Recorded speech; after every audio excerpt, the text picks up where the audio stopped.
কিন্তু আপনারা যদি চেষ্টা করেন আমি একজন ভালো স্টুডেন্ট হব, এটা অসম্ভব কোনো কিছুই না। এটা অসম্ভব কোনো কিছুই না। আপনাদেরকে চেষ্টা করতে হবে। আপনাদের চেষ্টার কমতি কোথায়, আপনাদের সমস্যাটা কোথায়, এটা আমি আজকে আপনাদেরকে ধরাই দিব। আপনাদের সমস্যাটা কোন জায়গায় আমি আজকে আপনাদেরকে ধরাই দিব। ধরাই দেওয়ার পরে আপনারা কি সংশোধন করতে ইচ্ছুক আছেন? কারা কারা আছে হাতগুলো তুলে দেখাতো আমাকে একটু। যাক আলহামদুলিল্লাহ, আমাকে খুব ভালো লাগছে, আমি খুব খুশি হইলাম। আচ্ছা, আল্লাহ তাআলা এই হাতগুলোকে দেখতেছে, এটা আপনারা বিশ্বাস করেন তো? জি। তাহলে আল্লাহ তাআলা কোরআনুল কারীমের মধ্যে বলছে যে ব্যক্তি নিজেকে পরিবর্তন করবে না, আমি আল্লাহ তাকে পরিবর্তন করাবো না। যে ব্যক্তি নিজেকে পরিবর্তন করবে, আমি আল্লাহ তাকে পরিবর্তন কি করাবো না। আপনারা যে ভালো হবেন, আপনারা যে ভালো স্টুডেন্ট হবেন, আপনারা যে ভালো হাফেজ হবেন, এটার পিছনে অবশ্যই আপনাদের কষ্ট থাকতে হবে। আপনারা ত্যাগ স্বীকার করতে হবে, অনেক আরামকে হারাম করতে হবে, ঘুমকে হারাম করতে হবে, বাড়ির মায়া, বন্ধুর মায়া, হ্যাঁ, এরপর টিভি, সিনেমা, যা কিছু সবগুলো মায়া ত্যাগ করে আপনাদেরকে কোরআনের জন্য মেহনত করতে হবে নিঃশ্বাসে। এরপর আপনাদেরকে সফলতা ধরা হবে। আল্লাহ তাআলা যেই জায়গাগুলোর মধ্যে শান্তি খুঁজতে নিষেধ করছে, কেউ যদি ওই জায়গাগুলোর মধ্যে শান্তি খোঁজে, সে জাহান্নামী হবে। সে কি হবে? জাহান্নামী হবে। তাহলে আমরা শান্তি কোথায় খুঁজবো? আমরা তাহলে শান্তি কোথায় খুঁজবো? এটা প্রশ্ন জাগে না? অবশ্যই জাগে। আমাদেরকে শান্তি খুঁজতে হবে কোরআনের মধ্যে, কোরআন তেলাওয়াতের মধ্যে আমাদেরকে শান্তি খুঁজতে হবে। আমাদেরকে সিজদাহের মধ্যে শান্তি খুঁজতে হবে। মা বাবার খিদমতে আমাদেরকে শান্তি খুঁজতে হবে। তাহাজ্জুদ নামাজে আমাদেরকে শান্তি খুঁজতে হবে। বিভিন্ন ভালো কাজের মধ্যে আমাদেরকে শান্তি খুঁজতে হবে। তাহলে আমাদেরকে জান্নাত, আল্লাহ তাআলার ওয়াদা অনুযায়ী আমাদেরকে আল্লাহ তাআলা জান্নাত দিবেন। কিন্তু আল্লাহ তাআলা কি এরকম কোন নির্দেশ দিয়েছে যে কোরআন তেলাওয়াত করার সময় গল্পগুজব করবেন? এরকম কোন আদেশ আল্লাহ তাআলা আছে? কেউ বলতে পারবে এখানে? তাহলে আমরা আমাদের আনন্দগুলো কোথায় একবার ফলো করেন। আমাদের আনন্দগুলো হচ্ছে আমরা ক্লাস রুমে বসে গল্প করি। কেন গল্প করি? আনন্দ পাই, এই জন্যই গল্প করি। আমরা নামাজের মধ্যে বসে দুষ্টামি করি, কেন করি? আনন্দ পাই।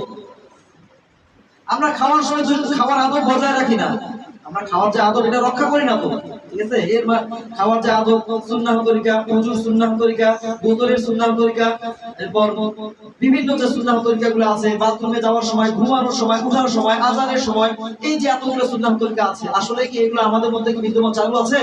আছে এগুলো? একটা মাদ্রাসা ছাত্র যেমন হওয়া প্রয়োজন, আসলে কি আমি তেমন হইতে পারছি? এটা কি আমাদের দিল আর কবে জাগ্রত হবে? এই প্রশ্ন আমাদের মধ্যে কবে আসবে যে একজন মাদ্রাসা ছাত্র যেমন হওয়া প্রয়োজন, আসলে কি আমি তেমন হইতে পারছি? আমাকে এখন এই কথার উত্তর দেন। ওই তালবিলকে আমি হইতে পারছি? ভালো হওয়ার জন্য এতটুকু প্রয়োজন, এতটুকুই যথেষ্ট যে না, আমার মা বাবা এই কাজটা করতে আমাকে নিষেধ করছে, আমি এই কাজটা করবো না।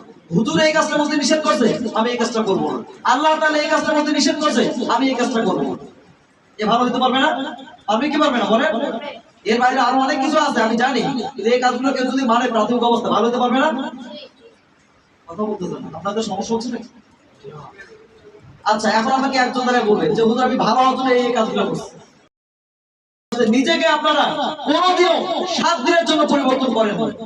একটা চুম্বক যখন লোহার সাথে থাকে 21 দিন, ওই লোহাও কিন্তু চুম্বকের মতো হয়ে যায়, হয় কি হয় না? তা আপনারা 7 দিন ভালো কাজের সাথে যুক্ত থাকেন, যতগুলো খারাপ কাজ এই কাজগুলো বাদ দেন, পরিবর্তন করার চেষ্টা করেন নিজেকে। যখন আপনারা 7 দিনের জন্য ভালো হবে, তখন হঠাৎ করে যখন আপনারা কোনো খারাপ কাজ করতে যাবেন, আপনাদের মধ্যে একটা বাধা সৃষ্টি হবে। কেন? আপনারা গুনাহ করেন, কেন আপনারা মজা পান?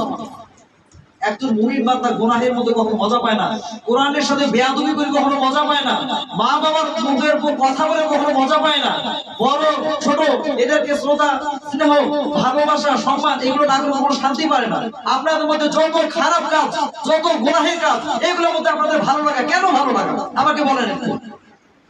আমি কি অযৌক্তিক কোনো কথা বলছি? আমি যে সমস্যাগুলো আপনাদের দেখছি, এর বাহিরে আমি কোনো কিছু বলছি? একটা ভালো স্টুডেন্ট, ভালো মানুষ হওয়া যায় কিভাবে? এই চিন্তা যে আমাদের মধ্যে না থাকে, আমরা ভালো মানুষ কিভাবে হবো? এমনি কি ভালো মানুষ হওয়া সম্ভব? চেষ্টা করতে হবে। আপনাদেরকে মানুষ ভালোবাসে, কেন ভালোবাসে? কেন? অনেক গাঁজা করেছে, অনেক মদ করেছে, অনেক জুয়া করেছে, অনেক জন অনেক আছে। কারণ এদের কিন্তু মানুষ আপনাদেরকে যে চোখে দেখে, যে সম্মানের চোখে দেখে, যে ভালোবাসা দেয়, তাদের কি কেউ ভালোবাসা দেয়? আমাকে কথা বলেন না কি জন্য? একজন মারা গেলে দোয়ার জন্য গাঁজা খোরকে ডাকে না, আপনাদেরকে ডাকে। আমি কাউকে ছোট করতে চাই না, গাঁজা খোরও মানুষ, আমরাও মানুষ, সবাই মানুষ। কিন্তু আপনাদের আর তাদের মধ্যে পার্থক্যটা কোথায় আমাকে বলেন তো? একটা দিন চলে যাচ্ছে, আপনাদের দিলের মধ্যে এই কষ্টটা কেন হয় না যে আজকে একটা দিন চলে গেল, আমি কি শিখলাম? আজকের দিনের অর্জনটা কি? আপনাদের মা বাবা যে আপনাদেরকে বলে যে তুমি এই পরিবার, এই সংসার তুমি চালাও, আমি পড়াশোনা করবো, আপনারা কি পারবেন একটা পরিবার চালাইতে পারবেন? দেখে আপনাদের সাধ্যের মধ্যে পড়ে? আপনাদের যে কাজটা করা প্রয়োজন সেই কাজটা করতেছেন কেন না? আমি ক্লাসের মধ্যে পড়া যাচ্ছি, আপনারা পড়া দিচ্ছেন না।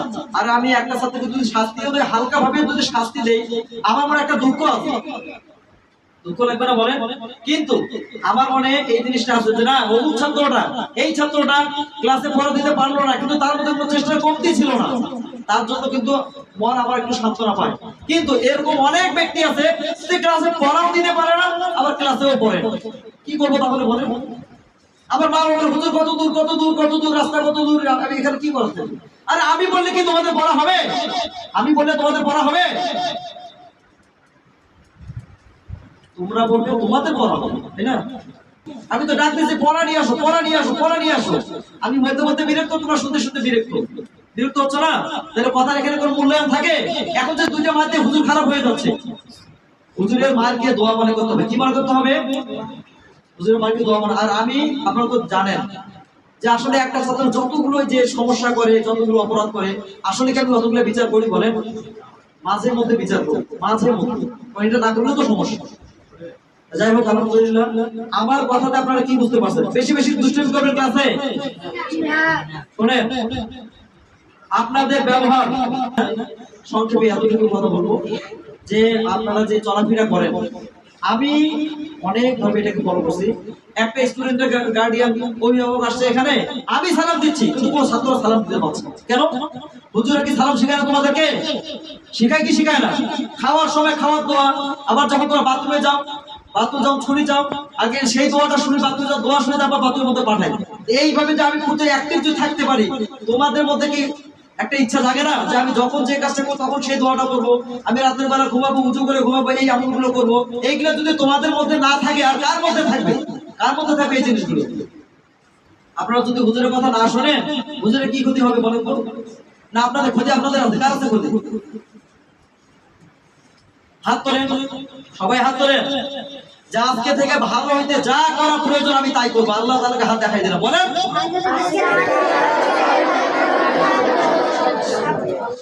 ও, এই কথা বলে আবার বিপদে বললেন নাকি? আল্লাহ তাআলাকে হাত দেখাইলাম, আবার যদি না পালন করি তখন আবার কি নাকি?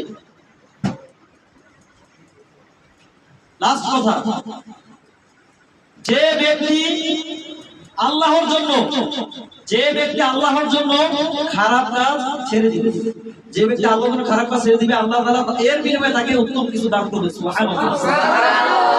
মানে জান্নাতের তো আছেই। হে আল্লাহ, আমাকে ক্লাসের মধ্যে গল্প করতে ভালো লাগে, আল্লাহ আমাকে নামাজের মধ্যে দুষ্টুমি করতে ভালো লাগে, খাওয়ার সময় দুষ্টুমি করতে ভালো লাগে, লোকজনের সাথে দুষ্টুমি ফাজলামি করতে ভালো লাগে, অন্যকে মারলে আমাকে ভালো লাগে, গালি দিলে আমাকে ভালো লাগে।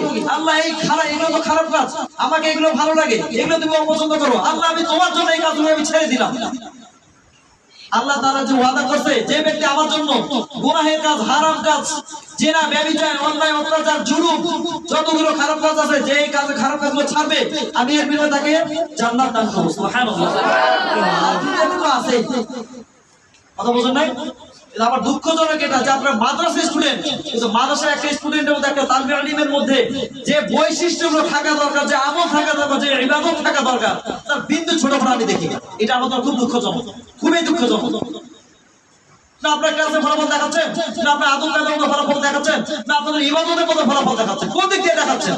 আপনারা এখন নিয়ত করেন, এখন নিয়ত করেন যে হুজুর আজকে থেকে আমি পরিবর্তন হইলাম, আগামী 7 দিন নিয়ত করেন। এক বছর যুগ না, আপনারা 7 দিন ভালো হয়ে দেখেন, আপনার আল্লাহ তাআলা ভালোবাসা পান কিনা। আল্লাহ তাআলা হাদিসের মধ্যে এই কথা বলছে, যা কিছু দোয়া করবেন আমি আল্লাহ তাআলা তাকে তাই দিয়ে দিই। সুবহানাল্লাহ। এই পরীক্ষা আল্লাহ তাআলা ওয়াদা করছে, কিন্তু আপনারা কোনোদিনও এই কাজটা কি করছেন? আপনারা এক হুজুর যে কাজগুলো বলছে সেই কাজগুলোর মধ্যে আপনাদের গন্ডগোল, আর যেগুলো করতে নিষেধ করছে আপনারা প্রতিনিয়ত ওয়ান টাইম এই কাজগুলো করতেছেন। কেন করতেছেন এই কাজগুলো? ভালো মন্দকে আপনাদের বোঝার কোনো ক্ষমতা নেই। আপনারা জানেন যে এই কাজগুলো খারাপ, কি জন্য করতেছে? সবাই করতেছে, আমি ভালো হব এই তুমি একজনকে এরকম চেতনা একজনের মধ্যেও কি নাই? ভালো হতে এতটুকু আপাতত এতটুকু বললাম, যাদের ভালো হওয়ার ইচ্ছা আমার সাথে দেখা করবে, হুজুর আমি ভালো হতে চাই, আমার কি কি করণীয় আমাকে বলেন, আমি আছি। তাহলে না বুঝতে বাঘের বাচ্চা, আরে বাবা সকলরা চেষ্টা তো করতে হবে।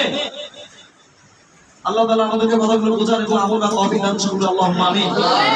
এখন যারা ফার্স্ট সেকেন্ড থার্ড হয়েছে, আরিফ হুজুর আছে, আমি আছি, ইনশাআল্লাহ আমরা আপনাদেরকে পুরস্কার হাতে তুলে দিয়ে আজকের অনুষ্ঠান আমরা দোয়ার মাধ্যমে শেষ করব ইনশাআল্লাহ। ওয়া আলহামদুলিল্লাহি রাব্বিল আলামিন। আসসালামু আলাইকুম ওয়া রাহমাতুল্লাহি ওয়া বারাকাতুহু।